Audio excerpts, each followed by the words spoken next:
So that's what the heel piece looks like. And now we're going to what is called turn the heel, which is to make this corner.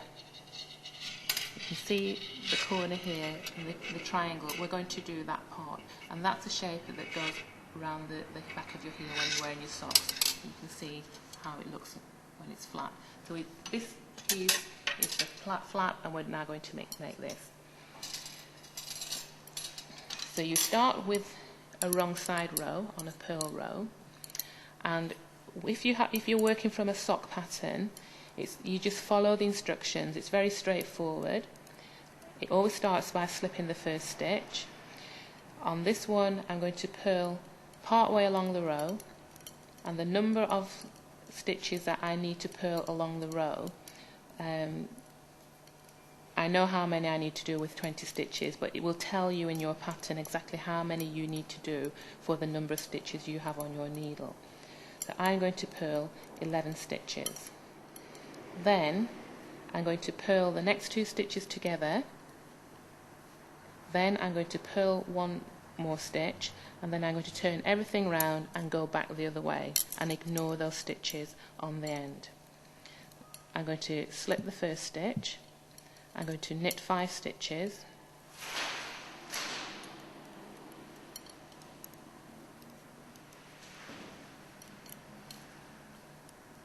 and then I'm going to make another decrease on this side, but I'm going to do a slip 1, knit 1, pass a slip stitch over, decrease, and then knit the next stitch. And then I'm going to turn the work round, and I'm going to go back the other way.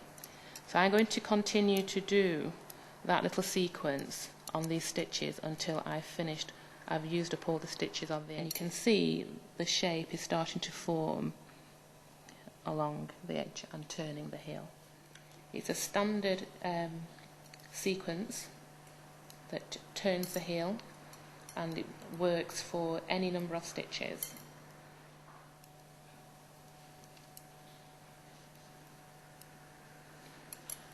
You can see I've got 2 stitches left on either side now. I've nearly used them up, and it's turning into a little diamond, a little triangle shape.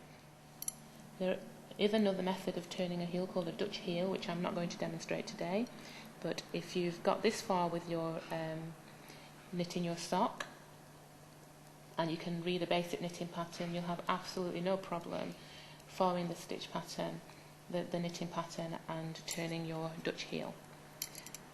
So I have no stitches left on this needle now. So we've made the heel, and now we want to join this part of the heel and make this shape. This bit is quite important. You need your work, the right side facing you, the yarn attached to this stitch, and this is the left side of your sock. And this is where the little loops become really important. So you'll see those loops that we made by not knitting the first stitch when we were making the heel. So now we're going to create stitches by putting the needle into these loops, and this is called pick up and knit. So it's like a knitting action. You put it inside the loop, put the yarn around the needle, and pull the yarn through. So you've made a stitch in the little loop. When you get to the end, you've joined up the side of the heel to the ankle part of the sock. Then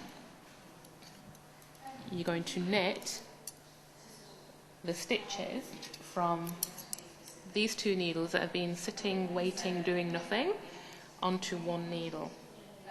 And again, this is a very important thing to remember, to have the distribution of these stitches exactly as I'm describing, because this is what makes it easy to do all of the shaping and keep control of your piece of work. The stitches that I'm knitting now will be the instep part of the sock that's going to come from the front, down the front of the shin and over the top of your foot.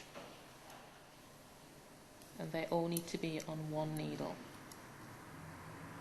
These are the stitches. These are the stitches that I've just knit across 1 needle. there, so it's come down the front of the sock and then down to the instep like that.